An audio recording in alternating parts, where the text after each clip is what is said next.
Singer is wrong about Jesus Christ. This is Impact Evangelism.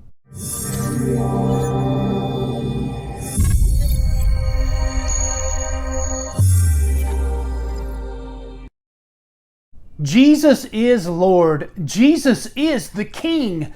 Jesus is the Messiah. The question is, are you loyal to King Jesus, or are you in rebellion against King Jesus? This is the Disciples Trilemma Part 31. And in this video series, we go over evidential apologetics to demonstrate that the resurrection of Jesus Christ is an historical event. The testimony concerning Jesus leads to three conclusions. Only three. It's a trilemma. Either they were deceivers, they were mistaken, or they were telling the truth. Singer makes the claim that it is a total fabrication, that the disciples of Christ were telling a lie. And he did a video called The Colossal Contradiction of the Resurrection. Something like that. That's a big title, but that's pretty much what I'm going to stick to in this video, is his attempts to show that there's contradictions in the gospel. Now, why would he want to make contradictions in the gospels about the resurrection? Well, it's plain and simple. If Jesus rose from the dead, he is the Messiah. He is who he claimed to be, the King of Kings and the Lord of Lords. And if he can show a contradiction, that the Gospels are contradictory and the resurrection accounts are contradictory, he believes this will show that you can't trust the Gospels. And we're going to demonstrate in this video how he is wrong. Let's take a look at Tovia Singer's first claim. What I think is very significant in the internal contradictions of the Christian Bible are those contradictions which really are telling a completely different story. It's not just there's a piece of information that's different. We're listening to an entirely different story, and they're completely incompatible with each other. The two stories are so incompatible because they're just different stories. So this is his claim, that in the Gospels, they are not compatible. They are two totally different stories. They are two totally different stories that contradict each other. And in his way of thinking, you should discard what the Gospels say about the resurrection, because his claim is that there are two different stories.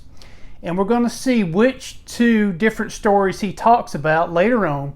But he takes the stories from Matthew and John to try and show that there is a contradiction. Now, let's see what he says about the book of Matthew.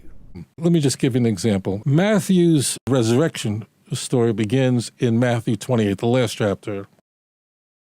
We are told that early in the morning, Mary Magdalene and the other Mary come to the tomb early Sunday morning. There's an earthquake. An angel rolls away the stone from the front of the tomb, sits on the stone. The women encounter this individual who what he's wearing is white and bright, and it's clearly they're encountering an angel who tells them that Jesus is not there, the tomb is empty, he is already risen, he's gone before you to Galilee, go back, tell the disciples that they should meet Jesus in the Galilee. They encounter Jesus on the way back from leaving the angel who has already informed them that Jesus rose from the dead. They literally meet Jesus first.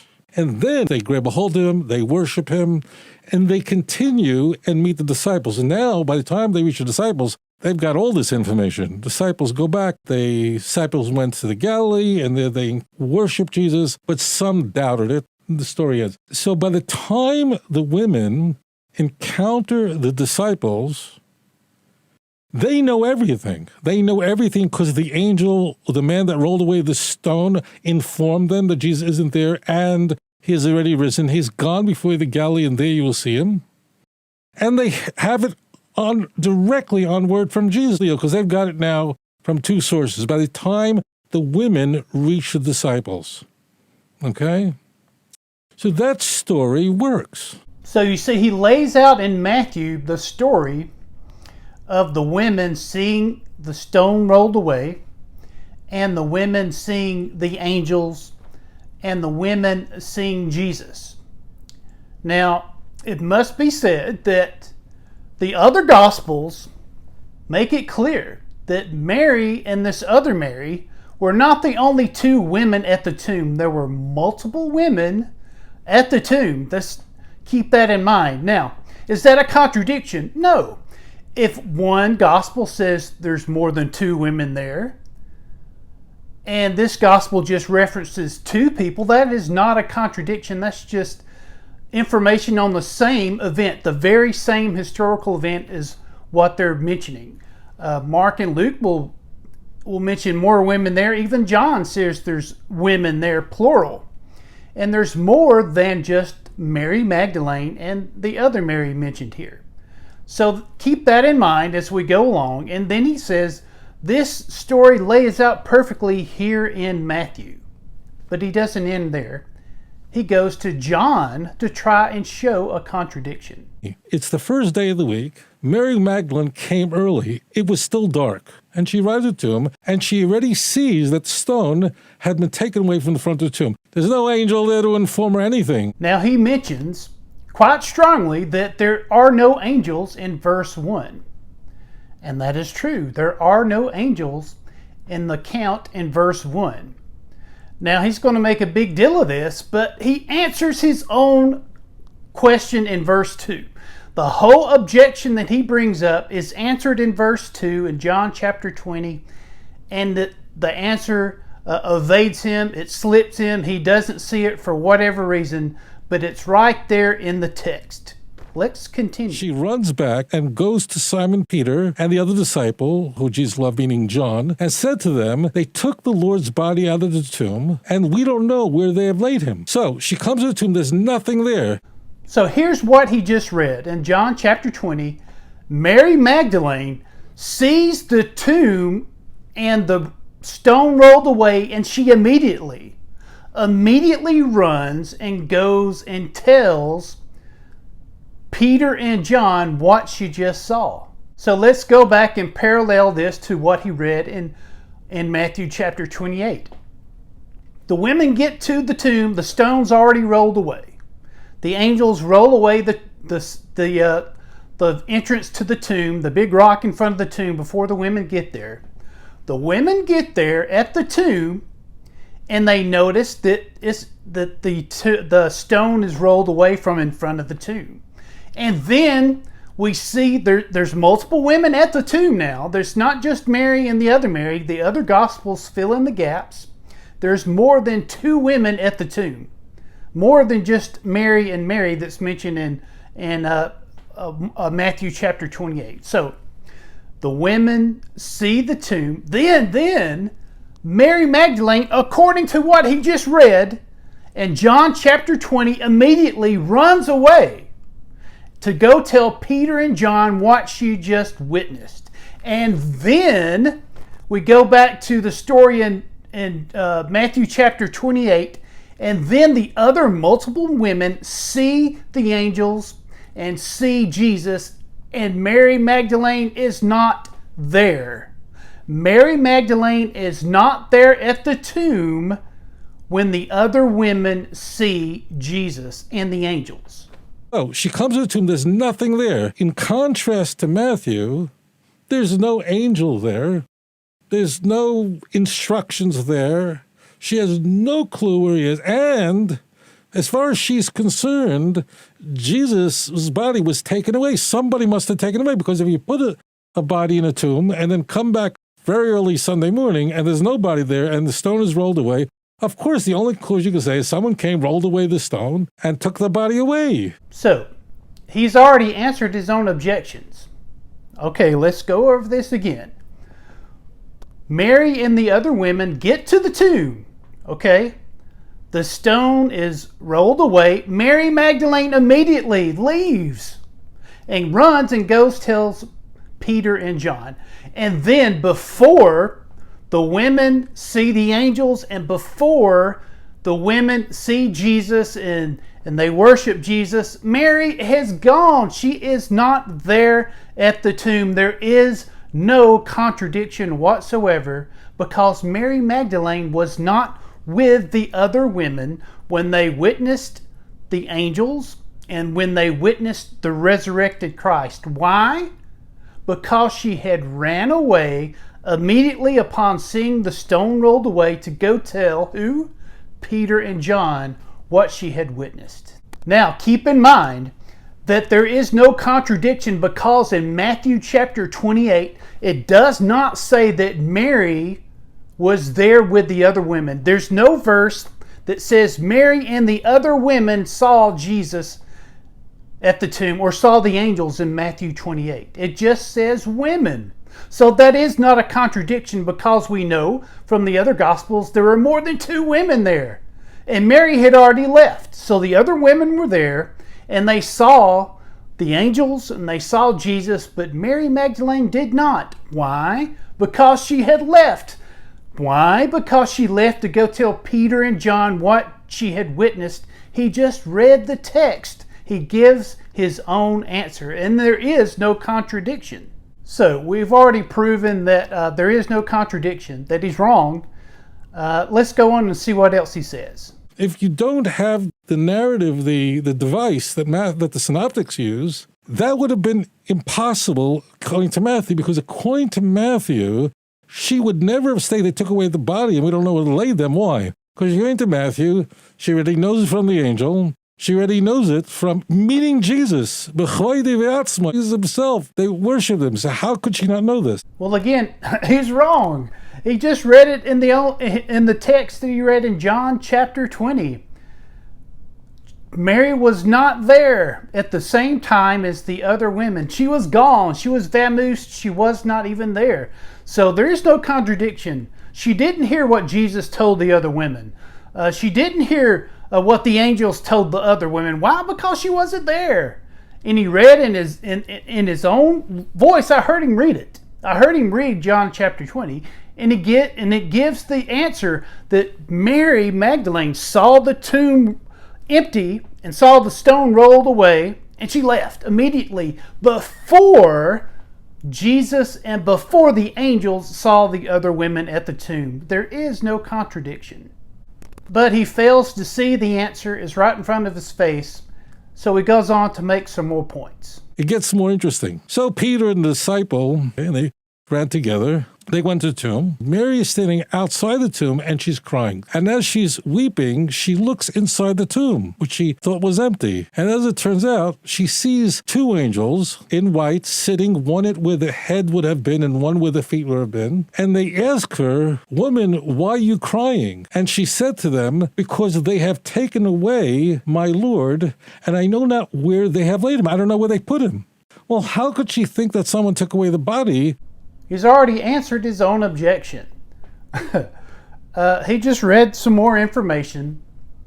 He's making the point that, wow, what's wrong here? She heard it in Matthew 28. She saw Jesus in Matthew 28. She sees Jesus here in John chapter 20. But he read it himself in the first 2 verses of John chapter 20. Why was this Mary's first time in meeting Jesus and the angels and looking inside the empty tomb and all that stuff? Because she wasn't there in Matthew chapter 28.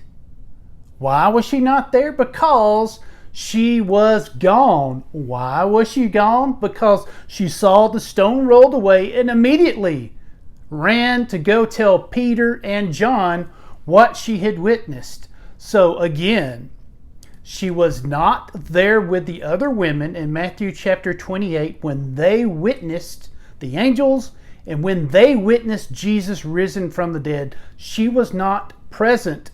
She was not there. Why? Because she had left. Why? To go to tell Peter and John. He read it himself. He knows the answer. He's just not seeing it. Now he goes on to make some more points. According to Matthew, not only did the angel tell her, according to Matthew, Jesus told her and told her what to tell the disciples. She doesn't tell disciples anything like that. No, he's wrong again. Once again, let's go over this. Mary was not there with the other women in Matthew chapter 28. She left before these women saw the angels and before these other women witnessed Jesus resurrected from the dead. Now, why was Mary not there? Do we just make up the answer out of thin air? Why was she not there? No, he already read the answer. In John chapter 20, it says that Mary left. As soon as she saw the tomb the stone was rolled away from the tomb, she immediately left and ran to go do what? Tell Peter and John what she had witnessed. So he goes on to ask us what he thinks is a very tough question. Let's see if we can answer it. And as she's saying this, just then she turns back and she sees Jesus, but she didn't recognize it was. She didn't know it was him. And then Jesus turns to her and he asks essentially the same question. He says, "Woman, why are you crying?" The same question the angels ask. She thinks that he's the gardener. That's why he's out there near the tomb. She then asks him, "Did you take it away? Do you have something to do with this?" And then Jesus finally said to her, "Mary," and then finally she says, "Rabboni," or master. Those stories could not have both have occurred. It's not a number issue. The question is, when Mary encounters Jesus for the first time, does she know did she have the information that Jesus rose from the dead? That's easy. No. Why? Because the answer is already in the text that he read. Let's go over it one more time. In Matthew chapter 28, when the angels met the women at the tomb and the angels met and Jesus met the other women at the tomb, Mary was not there. Why? Because we learned why she was not there in John chapter 20. Because she saw the tomb and she saw the stone rolled away, and what happened? She immediately left. To do what? To go tell who? Peter and John what she had just witnessed. So let's see what else he has to say. Dead or not? Does she know what happened or not? According to Matthew, she definitely knows. Wrong again. According to Matthew and according to John chapter 20, she was not even there. She wasn't there. She was not there in Matthew chapter 28. There is no contradiction. Let's go over this one more time so you can get it. The women come to the tomb, including Mary and the other women, and they see the stone rolled away from the tomb. Mary Magdalene leaves.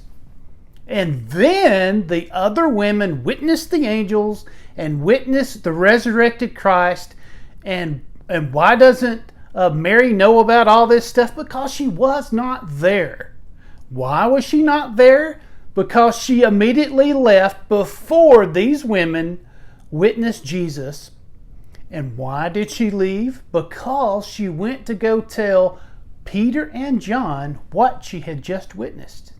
It's really simple because it's right there in the text. Now he thinks he's got the super hard question again to ask us. Let's see if we can answer it. Question that every Christian has to answer is the following.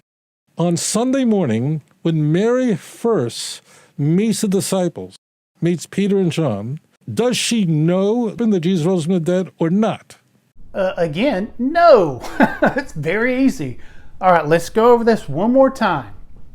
The women get to the tomb, and Mary and the other women see that the stone is rolled away. And Mary then does what? She immediately runs away, according to what he just read in John chapter 20, verses 1 and 2. And then the angels meet the women at the tomb, and Jesus, the resurrected Christ, meet the women at the tomb, and he tells them about his resurrection. And the reason why Mary doesn't know about this first visitation, or this visitation, in Matthew verse 28, is she's not there. Why is she not there? Because she left. Why did she leave? To run and go tell who? Peter and John what she had just witnessed. And then he reads on, and then we see Mary first. her first encounter with the angels, and then he reads on and we see Mary's first encounter with the angels and first encounter with the resurrected Christ in John 20, not Matthew 28, but in John chapter 20. No contradiction. So let's see if he's learned anything.